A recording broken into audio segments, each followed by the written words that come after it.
니체는 이런 말을 남겼다.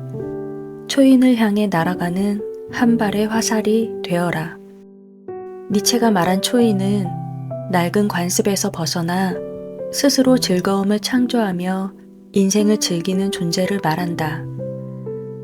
어쩌면 이는 각자의 마음속에 숨겨진 동경의 대상이나 되고 싶은 나의 모습이 아닐까? 어린 시절 막연히 꿈꿔온 당당하고 멋진 어른의 모습이기도 하겠다. 사회에 나와 여러 가지 일을 겪으며 두려움과 소심함, 우유부단함과 같은 마음의 때가 켜켜이 쌓이면 더 이상 기대하는 바도 없게 되고 무언가 도전하는 일을 쓸데없는 치기로 여기게 된다. 몸도 마음도 경직되어 그 자리에 정체되고 마는 것이다. 또한 그럴수록 삶은 시들해지고 매일매일이 똑같은 무기력한 일상에 빠지고 만다. 그런 재미없는 어른이 되지 않기 위해서라도 니체가 말한 날아가는 화살처럼 살아야 한다. 현재의 모습에서 탈피해 10살 아이처럼 호기심을 갖고 끊임없이 새로운 것을 시도하고 그 과정을 즐기는 태도야말로 성숙한 어른이 갖춰야 할 소양이 아닐까? 현대사회에서는 유독 외향적인 젊음을 중시하는 경향이 있지만 사실 풍부한 경험을 바탕으로 계속 무언가에 도전하고 계속 성장해가는 사람이 정말 매력적이다. 안주하지 않고 세상 모든 것으로부터 경험을 쌓되 내 안에 힘을 믿고 젊은 마음을 유지하는 것. 그것이 바로 우리가 추구해야 할 어른의 모습이다. 마음의 생기는 자연스레 표정에도 나타나는 법이다. 나이에 상관없이 당신이 맞이한 오늘은 새로운 하루다. 새로운 하루를 기대하며 경쾌하게 눈앞의 일에 임하는 사람은 아름답다. 이 책을 통해 지금 나는 어떤 모습인지 물으며 에너지 넘치는 도전을 시도하는 당신이 되길 바란다. 여전히 서툰 어른입니다. 사이토 다카시. 말하는 대로의 힘은 생각보다 세다. 자신의 약점을 있는 그대로 인정하는 것 못지않게 강점을 잘 발견하고 인식하는 것도 중요하다. 내게 어떤 강점이 있는지 발견하고 깨닫는 것은 식물이 햇볕을 인식해 광합성을 하는 것과 같다. 식물이 빛을 느끼는 것만으로 광합성을 시작하고 스스로 성장하듯 사람 역시 강점을 인식하는 것만으로도 성장하는 특징을 보인다. 스스로 강점을 발견하지 못하거나 인정하지 않는다면 내 안의 숨은 잠재력은 싹을 틔워보지도 못한 채 사장될 수밖에 없다. 어떤 아이가 초등학교 시절 선생님으로부터 이런 칭찬을 들었다. 넌 낭독을 잘하는구나.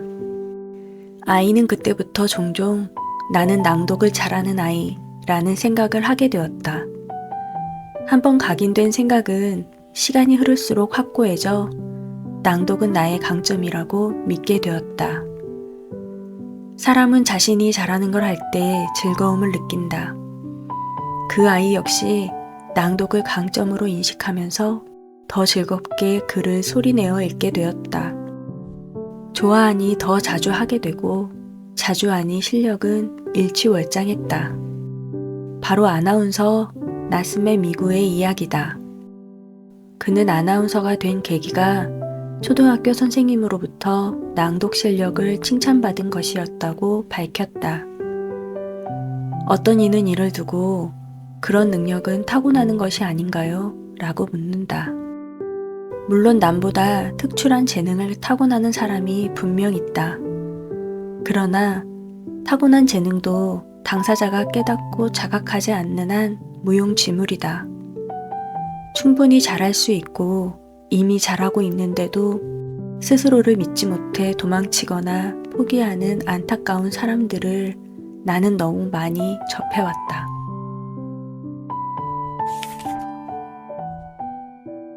사소한 칭찬도 잊지 말자.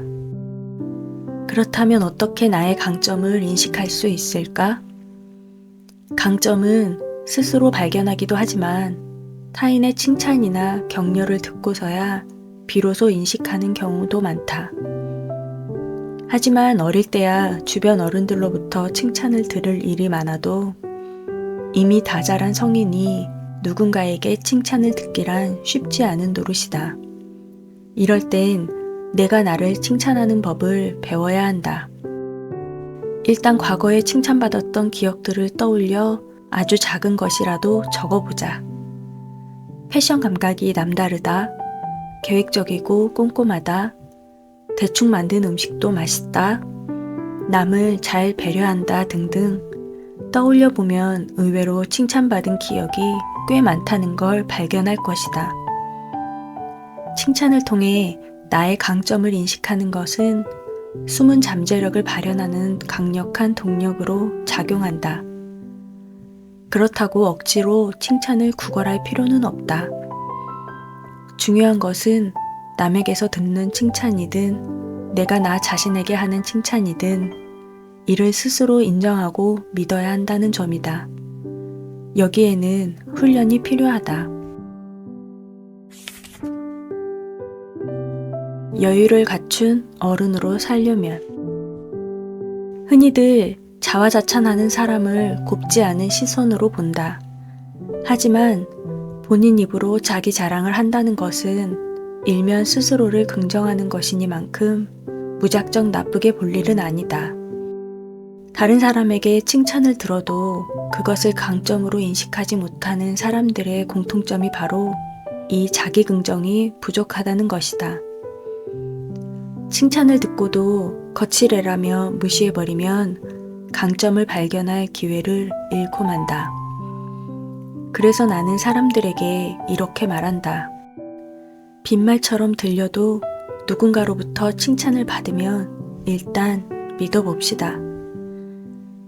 만일 칭찬을 들을 일이 없다면 스스로 강점을 찾아야 하는데 그러려면 셀프 칭찬을 할 줄 알아야 한다. 셀프 칭찬의 중요성을 강조하면 남들이 잘난 체 한다고 생각하지 않을까요? 라며 걱정하는 사람들이 있다. 내가 말하는 셀프 칭찬은 남들 앞에서 공공연하게 자랑하는 것이 아니다. 혼자 마음속으로 되뇌거나 글로 적어 각인하라는 뜻이다. 내가 나 자신과 대화하는 것이니만큼 다른 사람을 의식하지 않아도 된다. 나는 실력이 있는데도 스스로를 긍정하지 못하는 사람이 오히려 주변에 민폐가 된다고 생각한다. 자기 긍정이 부족하니 타인의 인정과 격려를 바라게 되고 그런 기대가 충족되지 못하면 이미 있던 실력도 발휘하지 못한다. 기회가 될 때마다 강점을 드러내는 연습을 해보자. 노래방에 가서도 저 노래 잘해요 라며 당당하게 마이크를 잡는 것이다. 노래 실력이 그저 그래도 별 문제가 아니다. 최소한 분위기를 밝게 만들고 사람들을 즐겁게 해주었으니 그것만으로 충분하다. 자화자찬하는 것을 부끄러워하지 않는 사람, 자기 긍정을 잘하는 사람은 대개 여유가 있다. 여유를 가질수록 우리는 어려운 문제도 쉽게 풀어나갈 수가 있다. 대단찮은 강점이라 할지라도 당당하게 드러내는 여유를 지니자. 이것이야말로 근사한 어른이 지녀야 할 중요한 태도다. 선책방 이야기. 저는 제 목소리가 괜찮은 편이라는 것을 2024년 작년에 알게 되었습니다. 나는 내 목소리에 익숙했고 주변에 아무도 목소리가 좋다는 이야기를 해준 적이 없어서 아니 생각해보면 목소리가 좋다고 이야기해준 사람들은 많이 있었지만 그냥 지나가는 인사치레라고 생각을 했었던 것 같습니다. 작년에 스피치 공부를 하면서 그분들이 진심으로 계속해서 칭찬해주니 이것이 강점이 될 수도 있구나 라는 것을 깨닫게 된 순간이 있었습니다. 사람들의 말의 힘은 정말 강한 것 같습니다. 그렇게 강한 말의 힘을 상대에게 상처를 주는데 사용하지 않고 상대의 강점을 찾아주는 좋은 무기로 사용하는 우리가 되었으면 좋겠습니다. 오늘은 먼저 나의 강점이 무엇인지 차분히 적어보시고 2025년에는 내가 몰랐던 나의 강점을 발견하고 키워가는 한 해가 되기를 바랍니다. 저도 꼭 제가 그렇게 할 수 있었으면 좋겠습니다. 모두 용기 내시고요. 2025년 끝의 방송에서는 올 한 해는 정말 잘 살았다 라고 낭독의 끝에서 말할 수 있었으면 좋겠습니다. 모두 성장하는 행복한 한 해가 되시길 바랍니다. 들어주셔서 감사합니다. 따뜻한 위로가 필요한 밤 산책방